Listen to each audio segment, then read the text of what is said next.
Hey guys welcome back to my channel. तो सब friend आन भिडिओ आपलोक स्वागतम जानाइछो। तो सब फ्रेंड जिबिलाक छात्र छात्रीये कैंडिडेटे आसाम जीटी और पीजीटी कारण आवेदन करिছিলে সেইবিলাকৰ কাৰণে एडमिट आज रिलीज কৰিছে। तो आपलोके অবশ্যলি এটা চাব পাৰে যে Assam GT PGT date admit card 2024 Assam TET recruitment test. तो जिबिलाक छात्र छात्री हाई स्कुल और हाई सेकेंडरी মানে পোস্টৰ কাৰণে মানে আবেদন কৰিছিলে হেতৰ কাৰণে মানে আপোনালোকৰ মানে এডমিট কাৰ্ডটো আহি গৈছে। পোষ্ট নাম হল GT and PGT. Total post आसिल 9717टा पोस्ट आसिल और अर्जिनेशन हल DSC आसाम। एग्जाम टाइप हल आपलोक रिटन टेस्ट और एग्जाम डेट हल 29 सेप्टेम्बर 2024 और आपलोक एडमिट कार्ड स्टेटास हबो इशू।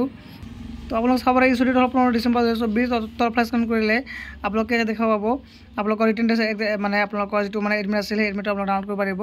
तो आपलोक ग्रेजुएट टीचार पेपर অনৰ কাৰণে आपलोকৰ মানে 9টাৰ পৰা 11:30 লৈকে और पोस्ट ग्रेजुएशन टीचार पेपर 2 কাৰণে আপোনাৰ 1:30 পৰা 4টা লৈকে আপোনালোকৰ एग्जाम डेट হল।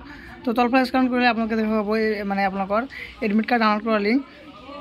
तो आपलोक দেখা আছে GT PGT admit card download आपलोक এই অপশনত ক্লিক কৰি দিব। ক্লিক কৰি দিয়াৰ পিছত তো সব ফ্ৰেন্ড आपलोक মাজত নেক্সট ইন্টাৰফেস খুলি যাব। তো সব ফ্ৰেন্ড যে এই এডমিট ডাউনলোড কৰা ডাইৰেক্ট লিংক আছে সেই লিংকটো মই ভিডিও ডিসক্ৰিপশনত দি ৰাখিম। তাৰ পৰা ডাইৰেক্ট আপোনালোকৰ এডমিট কাৰ্ডখন ডাউনলোড কৰিব পাৰিব। তো দেখা পাইছে আপোনালোকে এডমিট কাৰ্ড লগইন ইয়াতে আপোনালোকৰ এপ্লিকেশন নম্বৰটো বহাই দিব লাগিব। ইয়াতে আপোনালোকৰ যে আবেদন কৰিছিলে আবেদন কৰাৰ সময়ত আপোনালোকৰ এপ্লিকেশন নম্বৰ আহিছিলে এপ্লিকেশন নম্বৰটো বহাই দিব। বহাই দিয়াৰ পিছত ফ্ৰেন্ড आपलोक কি কৰিব আপোনালোকৰ যেটো পাসওয়াৰ্ড আছিল সেই পাসওয়াৰ্ডটো আপোনালোকে বহাই দিব।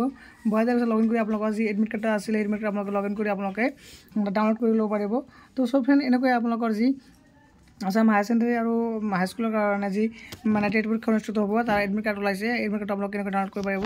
তো সব ফ্ৰেন্ড আশা কৰোঁ আপোনালোকৰ ভিডিওটো ভাল লাগিছে। তো সব ফ্ৰেন্ড যদি ভিডিওটো ভাল লাগে মই ভিডিওটো লাইক কৰিব শেয়াৰ কৰিব আৰু নতুন আপডেট পাবলৈ মোৰ চেনেলটো সাবস্ক্ৰাইব কৰিব নাপাহৰিব। Thank you for watching my video.